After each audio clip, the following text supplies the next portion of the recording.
প্রিয় দর্শক, স্বাগত জানাচ্ছি দেশ টিভির জনপ্রিয় অনুষ্ঠান জনতার ভাবনায়। আমি তাইফুর রহমান তুহিন। দর্শক, সমসাময়িক নানা বিষয় নিয়ে সাধারণ মানুষের মূল্যবান মতামত তুলে ধরতেই আমাদের এই আয়োজন। বরাবরের মতো দর্শক, আজও আমরা জেনে নেব বাংলাদেশের বর্তমান প্রেক্ষাপট নিয়ে সাধারণ মানুষ কি ভাবছেন। একটু আপনার থেকে জানতে চাই, দেশের বর্তমান পরিস্থিতি নিয়ে আসলে আপনার ভাবনাটা কি? দেখেন, আমাদের যখন এই ফ্যাসিস্ট সরকার পতন হলো, সেই পতন হওয়ার পর কিন্তু আমাদের যে একটা মাথায় প্রতিটা মানুষের যে একটা বোঝা মনে হয়েছে, সেই বোঝাটা কিন্তু চলে গেছে এবং দীর্ঘ শ্বাস মানুষ কিন্তু শান্তিতে ফেলতে পারছে। এই দীর্ঘ শ্বাস ফেলতে পারার কারণ হচ্ছে মানুষ ভেবেছে যে আমরা আজকে থেকে বাক স্বাধীনতা পেলাম এবং আমাদের কথা বলার অধিকার, ভোটের অধিকার আমরা ফিরে পেয়েছি। কিন্তু আপনি দেখেন, আজও কি আমরা সেটা পেয়েছি? আজও কি আমরা স্বাধীন হয়েছি? একটার পর একটা অন্যায় হচ্ছে, একটার পর একটা জুলুম হচ্ছে। 5 তারিখের রাত্রে অনেক দুষ্কৃতিকারীরা কিন্তু হচ্ছে রাস্তার সিসি ফুটেজ সহ বিভিন্ন সরকারি প্রতিষ্ঠানে কিন্তু এই দুষ্কৃতিকারীরা হচ্ছে হামলা চালিয়ে লুটপাট করছে, কিন্তু সেই দায়ভার অন্যকে দেওয়ার চেষ্টা করতেছে। কিন্তু এটা কিন্তু সত্য নয়। দুষ্কৃতিকারী এবং একটা দল সম্পূর্ণই কিন্তু আলাদা।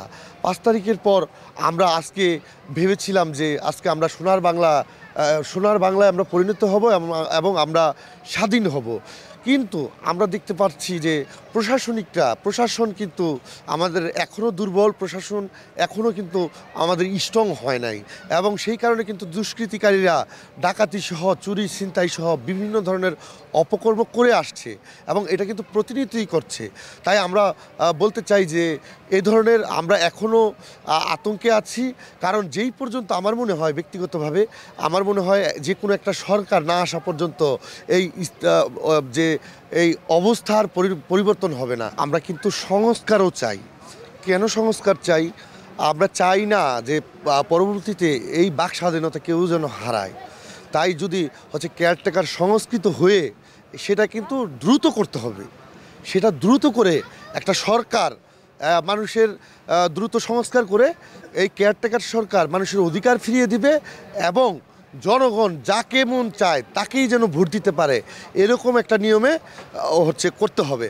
কারণ দেখেন, এই ভোটের অধিকার হরণ করার কারণেই কিন্তু আজকে শেখ হাসিনার এই পরিণতি। তাই আমরা আর ভবিষ্যতে এই ভোটের যেন অধিকার হরণ না করে, মানুষের যেন বাক স্বাধীনতা হরণ না করে, মানুষের যেন চাঁদাবাজি না করে, লুটপাট না করে, কোনো দলের পরিচয় দিয়ে বা কোনো বড় নেতার পরিচয় দিয়ে যেন এই ধরনের অপকর্ম না করতে পারে, এই দিকে আমাদের লক্ষ্য রাখতে হবে। এরপরও কিন্তু আপনার আজকে দেখেন 5 তারিখের পর স্বাধীন কিন্তু হয়েছে দেশ, কিন্তু একটা চক্র কিন্তু হচ্ছে মামলা বাণিজ্য করছে এবং সেখানে শিকার হচ্ছে, এই মামলা বাণিজ্যের শিকার হচ্ছে আমাদের সাধারণ জনগণ। তাহলে আমি বলতে চাই, এই সাধারণ জনগণকে আমাদের আগে রক্ষা করতে হবে এবং তাদের ভোটের অধিকার, বাক স্বাধীনতা তাদের হচ্ছে ফিরিয়ে দিতে হবে।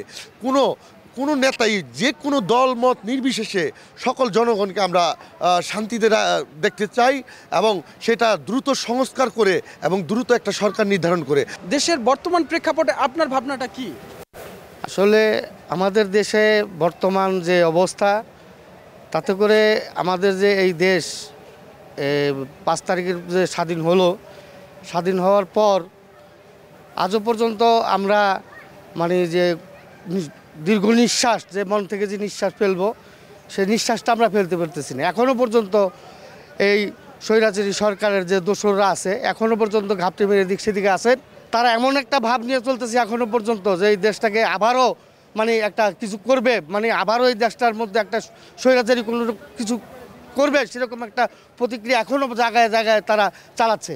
এটা যেন কেয়ারটেকার সরকার প্রতি এটা দৃষ্টি আকর্ষণ রেখে বলছি যে সে যেন এই বিষয়ে যেন সচেতন থাকেন এবং বাংলাদেশের মানুষ যেভাবে জেগে আছেন সেভাবে যেন জাগরণ সৃষ্টি করে যেন রাখতে পারেন। আমি একটু আপনার থেকে জানতে চাই, যে স্বপ্ন নিয়ে এই দেশ স্বাধীন করা হয়েছিল, সেই স্বপ্ন কি আসলে বাস্তবায়িত হয়েছে এখন পর্যন্ত?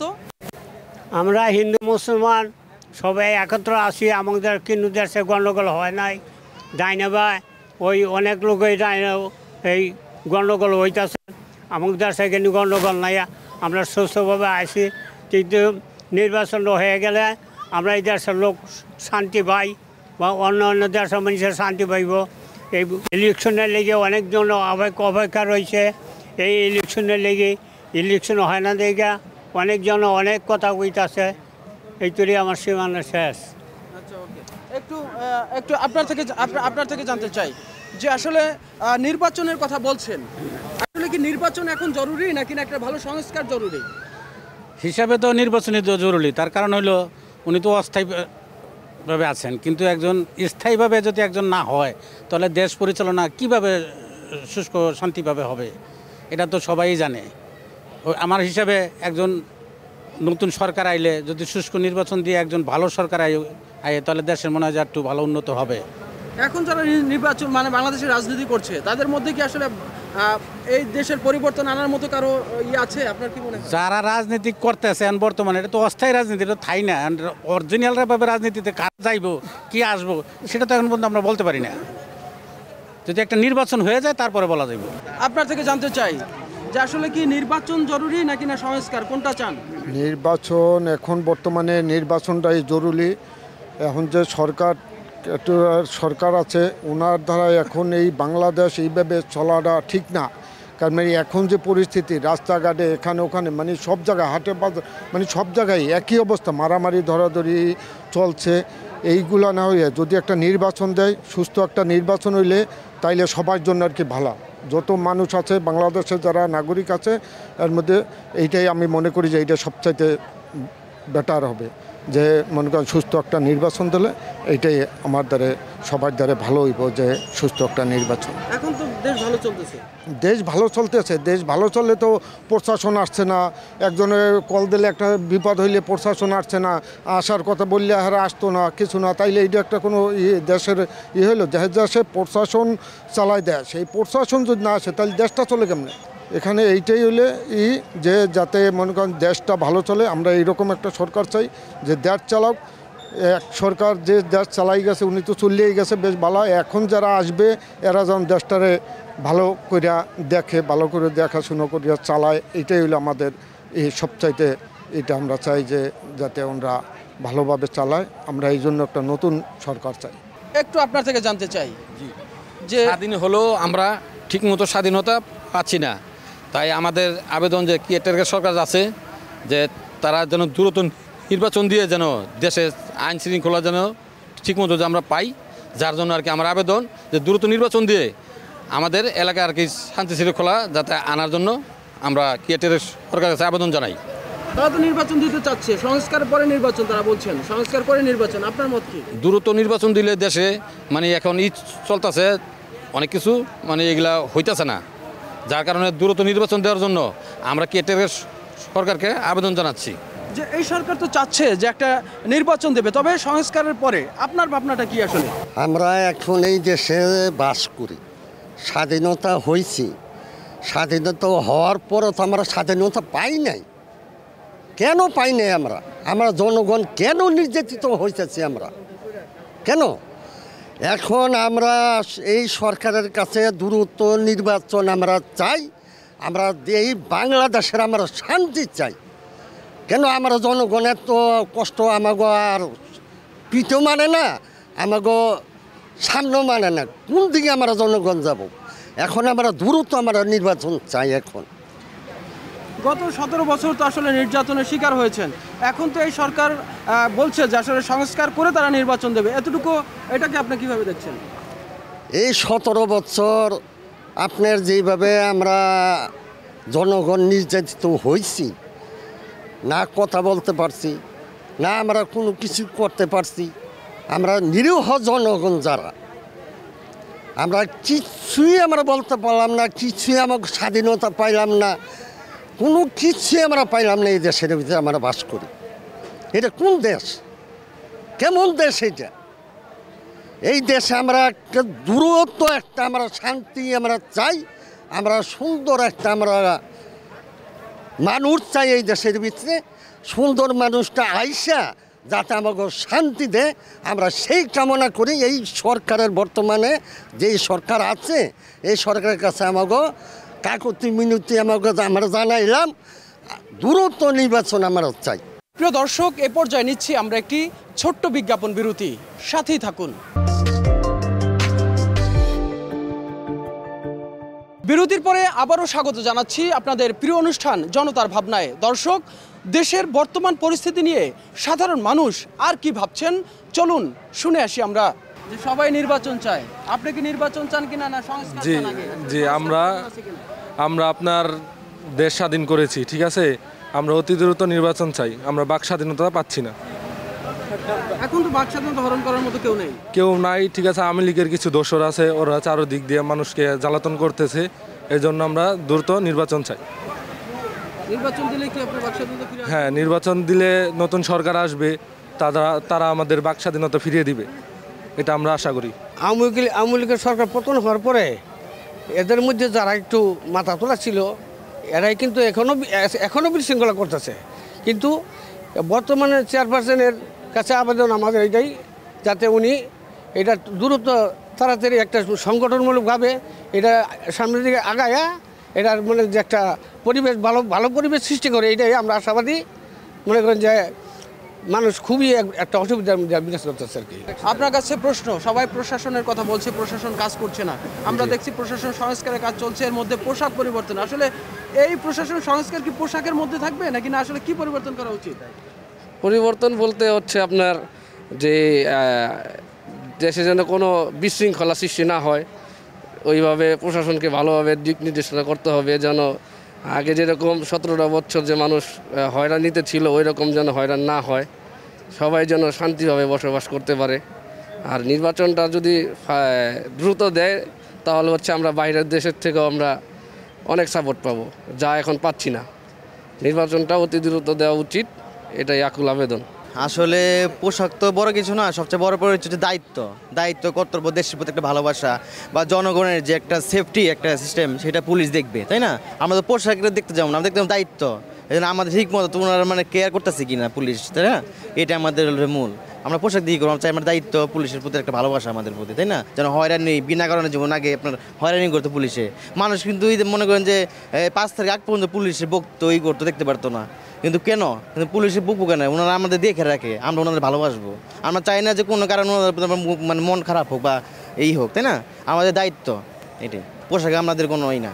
কীভাবে দেশটা চলছে আমি এটাতে মনে করি আমাদের নির্বাচনটা অতি শীঘ্রই দেওয়াটা ভালো এবং উপকৃত। নির্বাচনটা অতি যত তাড়াতাড়ি হবে ততটাই আর কি ভালো। কেমন ভালো হবে? আপনার মনে করেন বর্তমানের যে দেশের পরিস্থিতি, কোনো বর্তমানে এই দেশের যে ইয়াটা, হ্যাঁ, এটা কোনো আইন শৃঙ্খলাভাবে বা আপনার বর্তমানের যে সরকার টেকের সরকার, হ্যাঁ, উনি যেভাবে দেশটা চালক করতেছে এটা বর্তমানে এইভাবে হয় না। একটা আমরা চাই সুস্থ একটা নির্বাচন দিয়ে এবং একটা সরকার গঠন করে আমরা সুস্থভাবে আর কি নির্বাচনটা চাই, এটা আমাদের কাছে আশা। কেয়ারটেকার সরকারের কাছে আমার একটাই অনুরোধ যে বর্তমান যারা এই যে ছাত্র হত্যা যারা করছে তাদেরকে খুব দ্রুত তাদেরকে আইনের আওতায় আনা হোক। আর ইমিডিয়েটলি খুব বর্তমান দেশের যে অবস্থা, যেভাবে চলতেছে দেশ, এভাবে চললে মানুষ বেশি দিন আর কি ঠিকভাবে টিকে থাকতে পারবে না। এমন যত দ্রুত পারুক যেই কোনো একটা সরকারের কাছে সুন্দরভাবে একটা সুষ্ঠু নির্বাচন দিয়ে যে কোনো একটা সরকারের কাছে দেশটা গুছাইয়া দেখ, তারা সুন্দর মতো দেশটা ঠিক মতো চালাক, এটাই আমার আবেদন। যারা এখন রাজনীতি বাংলাদেশে করছে তারা কি এই সুন্দর দেশটা চালাতে পারবে, স্বপ্নের সোনার বাংলা বানাতে পারবে? ইনশাল্লাহ, তাকে দেখা যাক। মানে বর্তমান তো এইভাবে কেউ তো বুঝতে পারতেছে না, একজনকে সুযোগ দিতে হবে, সুযোগ দিয়া তার দেখতে হবে তার কি অবস্থা বর্তমান। 5 বছর সুযোগ দিয়ে দেখুক কি করা যায়। আওয়ামী লীগ তো করেই গেল, যা করার দরকার, যা দেখার দরকার সব তো দেখাই গেল। আর বর্তমানে আরেকটা সরকারের দায়িত্ব দেওয়া হোক, তাকে দেওয়া হোক, বোঝা হোক সে কি করতে চায়। আসলে দেশকে নিয়ে ভাবনা হচ্ছে আমাদের আগে যে সরকার ছিল, আওয়ামী লীগ ক্ষমতা থাকতে আমাদের বিভিন্নভাবে আমরা নির্যাতিত হয়েছি এবং বিগত 17 বছর আমরা অনেক অত্যাচার সহ্য করে আমরা এই বাংলাদেশে বসবাস করছি। আমরা দেশের জন্য চাই যে ভালো একটা নির্বাচন হয়ে, সুষ্ঠু নির্বাচন হয়ে দেশে ভালো একজন সরকার আসুক এবং দেশ গঠন করুক, আমরা সে প্রত্যাশা করি। এবং আমাদের যে দেশের ভিতরে বিভিন্ন ধরনের সন্ত্রাসী এবং চাঁদাবাজি চলছে, ভালো সরকার একটা আসা, এরকম সন্ত্রাস চাঁদামুক্ত দেশ চাই আমরা। দিনকাল তো ভালো চলবে নিচ্ছে, গন্ডগোল লাগবে নিচ্ছে খালি। আমরা ভালো চাই, দেশের মধ্যে জানি আমরা ভালো থাকতে পারি, পোলাপান নিয়ে বাপের নিয়ে ভালো জানি থাকতে পারি আমরা দেশের মানুষ নিয়ে। এই যে বলা হচ্ছে যে বাংলাদেশে সংখ্যালঘু হিন্দুদের উপর নির্যাতন হচ্ছে, আপনার পরিবার কি কেউ নির্যাতনের শিকার হয়েছে? না না না তাহলে এটা না যারা বলছে তারা কি বলছে? তারা তারা বলছে এই কথাই বলছে, আমরা এ দেখি নেই, আমরা এ দেখি নেই রে বাবা। আপনারা কি শান্তির মতো আছেন? আমরা শান্তি মতো নিয়ে আসি, আমাকে এনে কোনো গেঞ্জাম নেই। কি চান আসলে, কি অবস্থায় দিনকাল কাটছে আপনার? এখনো ভালোই চলছে আল্লাহ দিলে। সামনের জন্য কি চান? অনেক সামনের দিনে ভালোই চাই। আমাকে যাই আছে এখন হ্যাঁ ভালোই চাই আমরা, হ্যাঁ যদি থাকে তাই আমাকে শান্তি থাকি আমরা, আল্লাহ যদি বাঁচায়। বাংলাদেশে হিন্দুদের উপর নির্যাতন হচ্ছে এমন অভিযোগ বিভিন্ন দেশ থেকে দেয়া হচ্ছে, আসলে কি এরকম হচ্ছে? আপনাদের আত্মীয় স্বজন আপনার মধ্যে আপনার উপর কোনো নির্যাতন হয়েছে কিনা? না না, আমার এই দেশে কোনো গেঞ্জাম হয় নাই। প্রিয় দর্শক, এই পর্যায়ে নিচ্ছি আরও একটি বিজ্ঞাপন বিরতি, সাথেই থাকুন।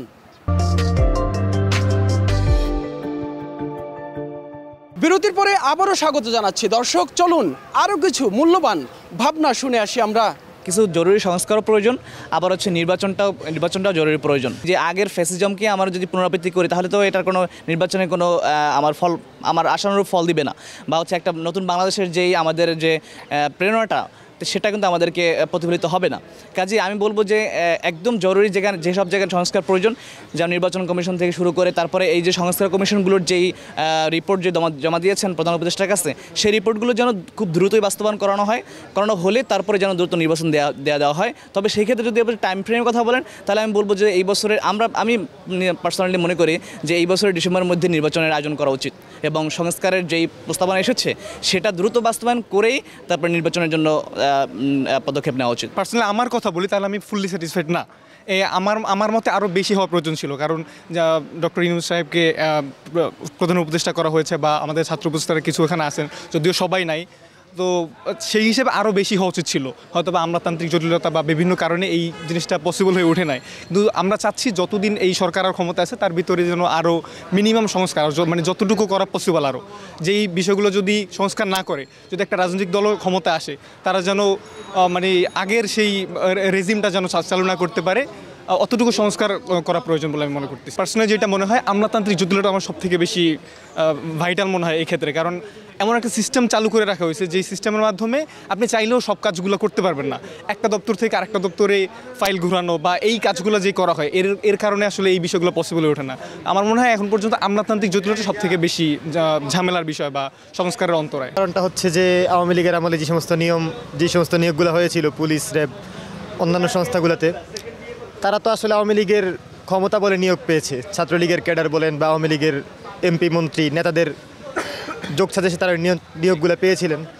তো আমরা আমাদের এই সরকার যেটা ছাত্র জনতার বিপ্লবের মাধ্যমে গঠিত, তারা চাইলেও আসলে আগের ওই প্রশাসনকে দিয়ে, যারা মূলত পুরোটাই আওয়ামী লীগের মদতপুষ্ট ছিল, তাদেরকে দিয়ে আসলে আমরা ওই কাজটা করাতে পারি না, যার জন্য এখন আসলে আমাদের আইন শৃঙ্খলার পরিস্থিতি এখন উন্নতি হয় নাই। এটার জন্য আমাদের অনেক বড় একটা দরকার যে আমাদের পুলিশ বাহিনী বা যে সমস্ত সংস্থাগুলো কাজ করে, প্রশাসন কাজ করে, এদের মধ্যে আমূল পরিবর্তন তো অবশ্যই দরকার। সেই সাথে যারা দলীয়ভাবে নিয়োগ পেয়েছে, আওয়ামী লীগের বলেন বা আওয়ামী লীগের পরিচয়ে মূলত যারা নিয়োগ পেয়েছে, তাদেরকে এখান থেকে খুব দ্রুতই তাদেরকে পরিবর্তন করা দরকার। দেখেন, আসলে পোশাক পরিবর্তন, পুলিশ, র্যাব এবং আনসার বাহিনীর যে পোশাক পরিবর্তন করা হয়েছে, দেখা গেছে যে এই পোশাকের প্রতি আমরা সাধারণ জনগণের একটা আতঙ্ক কাজ করে, যেখানে পুলিশের হওয়ার কথা আমাদের জনগণের বন্ধু, যেখানে আমরা তাদেরকে দেখলে আমরা নিজেদেরকে সেফ ফিল করতে পারি, ওই জায়গায় আমরা তাদেরকে দেখলে একটা আতঙ্কগ্রস্ত হওয়া লাগে আমাদের, যে এই সামনে পুলিশ আসতেছে বা এই সামনে র্যাব আসতেছে, ভয় পাওয়া লাগে। তো মানুষের এই ভীতিটা দূর করার জন্য পুলিশের সংস্কার হিসেবে পুলিশের পোশাক পরিবর্তন করাটা অবশ্যই দরকার। তবে সেটা একটা গ্রহণযোগ্যতার মাধ্যমে, এটা রুচির মাধ্যমে, তবে এটা অবশ্যই করা উচিত। পুলিশ তাদের যে অ্যাকশন সিস্টেম এটা চেঞ্জ করতে হবে। তাদের মধ্যে আমরা যেমন তাদের প্রত্যেকটা কাজের জন্য যাতে জবাবদিহিতা নিতে পারি, এটাও তাদেরকে ইয়ে করে দেখাতে হবে। স্বাধীনতা, সার্বভৌমত্ব রক্ষা এবং ইনসাফ ভিত্তিক একটা বাংলাদেশের প্রত্যাশা আমাদের। তো সেই লক্ষ্যেই আমরা মূলত এই যে ৩৬শে জুলাই যেই গণ অভ্যুত্থান, এটা মূলত আমাদের একটা প্রত্যাশারই ফসল। তো আমাদের ক্ষেত্রে সবসময় যেই জিনিসটা হয় সেটা হচ্ছে আমরা আমাদের রক্ত ঝরাই, কিন্তু এরপরে যেই প্রত্যাশা নিয়ে আমরা রাজপথে আমাদের রক্ত ঝরে, সেই প্রত্যাশা পূরণ হয় না, সবসময় আমরা আশাহত হই। তো এইবারে আমরা ভেবেছিলাম যে আমরা হয়তো আশাহত হব না, আমরা একটা নতুন বাংলাদেশ বিনির্মাণ করব। তো সেই লক্ষ্যেই মূলত আমরা কাজ করছিলাম এবং আমাদের উপদেষ্টা সহ যারা ছিলেন তাদের প্রতি আমরা ভরসা রেখেছিলাম, কিন্তু 6 মাস হয়ে গেছে, এখন পর্যন্ত যেই পরিবর্তনের স্বপ্ন আমরা দেখেছিলাম সেই লক্ষ্যে আমার কাছে মনে হয় না যে এই সরকার মোটামুটি 50% কমপ্লিট করতে পেরেছে। সে প্রশাসনকে সংস্কার করতে ব্যর্থ হয়েছে। প্রশাসনের এখন পর্যন্ত আমূল কোনো পরিবর্তন আসে নাই, শুধুমাত্র ঊর্ধ্বতন পর্যায়ে কিছু পরিবর্তন এসেছে, বাদবাকি যারা আগেও ছিল তারা এখনও রয়ে গেছে। আপনার আমলাতান্ত্রিক যে জটিলতার কথা আছে সেক্ষেত্রেও খুব একটা রদবদল আসে না। এমনকি জুলাই ফাউন্ডেশন কর্তৃক যে টাকা বিতরণের যে ব্যাপারটা, সেক্ষেত্রেও দেখা গেছে যে এক টেবিল থেকে আরেক টেবিলে একটা ফাইল যেতে যে পরিমাণ সময় লেগে যাচ্ছে, তাতে আহত ব্যক্তিরা হসপিটালে পঙ্গুত্ব বরণ করে নিচ্ছেন। তো এটা আসলে এই সরকারের অন্যতম একটি ব্যর্থতা। কারণ হচ্ছে সে যেই রক্তের উপর দাঁড়িয়ে যেই আহতদের এই অঙ্গহানির মাধ্যমে এই বিপ্লব, এই সরকার গঠিত হয়েছে, তাদের ব্যাপারে তার যেই বাস্তবায়ন করার যে একটা আকাঙ্ক্ষা ছিল বা হচ্ছে যেই একটা শর্ত ছিল, সে আমার কাছে মনে হয় না সে সেই শর্ত পূরণে সক্ষম হয়েছে। পাশাপাশি হচ্ছে সংস্কারকে যদি আপনি দৃশ্যমান করতে না পারেন তাহলে আপনি নির্বাচন দিয়ে দেন। কারণ হচ্ছে বাংলাদেশের মানুষ আপনাকে শুধুমাত্র এসি রুমের মধ্যে বসিয়ে আর কি মাঝে মধ্যে 2-4টা কথা বলবেন, কিন্তু বাংলাদেশের মানুষের ভাগ্যের কোনো পরিবর্তন হবে না, সেই লক্ষ্যে আপনাদেরকে ওখানে বসানো হয় না। আপনাদেরকে যেই লক্ষ্যে বসানো হয়েছে, যেই সংস্কার, সেই সংস্কার করতে যদি আপনারা সক্ষম না হন তাহলে অতি দ্রুত আপনারা নির্বাচনের ব্যবস্থা করে দেন। আমরা ইতিহাসের দিকে যদি পর্যবেক্ষণ করি, এটা আমাদের সামনে স্পষ্ট হয়ে যায়। 47 বলেন, 71 বলেন, 72, 94 এবং সর্বশেষ 24 কথা বলেন, মাঝখানে আরও ছোট বড় অনেক আন্দোলন সংগ্রাম আমরা করেছি। তো আমাদের লক্ষ্য উদ্দেশ্য সবসময় অভিন্ন, যে আমরা শান্তি এবং ইনসাফের একটা রাষ্ট্র চাই, যে রাষ্ট্র মানবতার কথা বলে, হতদরিদ্র ছন্ন ছাড়া মানুষের কথা বলে, কৃষক দিনমজুর থেকে সকলে শান্তিতে নির্বিঘ্নে ঘুমাতে পারবে, কোনো অস্থিরতা থাকবে না, কোনো উৎকণ্ঠা থাকবে না, কারো কোনো গোলামির জিনজিরে আবদ্ধ হবে না। এটা আমরা সব সময়ের জন্য স্বপ্ন দেখি, এখনও দেখি, আপনি আমি সকল মানুষই এটা আমরা দেখি। এটা আমাদের প্রত্যাশা এবং আশার জায়গা।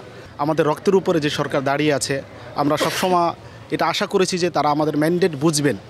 এই যে এত মানুষ পঙ্গুত্ব বরণ করেছে, এত ভাই শহীদ হয়েছে, আমাদের উদ্দেশ্য কিন্তু এটাই ছিল না যে শুধু সরকার পতন হবে। শুধু সরকার পতন কিন্তু কখনোই উদ্দেশ্য ছিল না। স্বাধীন সার্বভৌমত্ব রাষ্ট্র একটা ইনসাফ ভিত্তিক রাষ্ট্র, যেখানে একজন কৃষক তার অধিকার সে ন্যায্যভাবে পাবে, একজন ব্যবসায়ী তার অধিকার সে ন্যায্যভাবে পাবে, একজন ডাক্তার সে তার অধিকার ন্যায্যভাবে পাবে।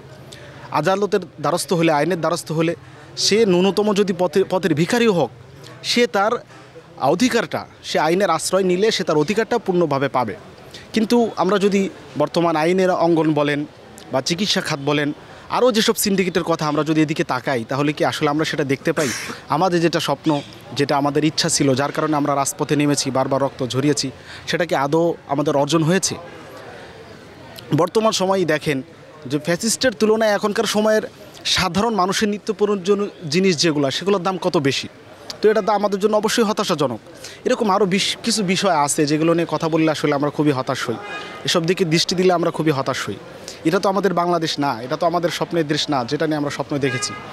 আমরা চাই সুন্দর, সুশৃঙ্খল, শান্তিপূর্ণ একটা ইনসাফ ভিত্তিক রাষ্ট্র, যেখানে সবার অধিকার থাকবে, সবাই শান্তিতে নির্বিঘ্নে ঘুমাতে পারবে, সেটা গাছের বটতলায় হোক, নিজের বাসায় হোক, কাউকে হয়রানি করানো হবে না। এটাই হচ্ছে আমাদের স্বপ্ন, এটাই হচ্ছে আমাদের আশা। প্রিয় দর্শক, বাংলাদেশের সমসাময়িক নানা বিষয় নিয়ে এতক্ষণ সাধারণ মানুষের মূল্যবান ভাবনার কথা শুনলাম আমরা। আজ এ পর্যন্তই। আগামীকাল অন্য কোনো বিষয় নিয়ে আবারও হাজির হব। সে পর্যন্ত ভালো থাকুন, সুস্থ থাকুন, দেশ টিভির সাথেই থাকুন।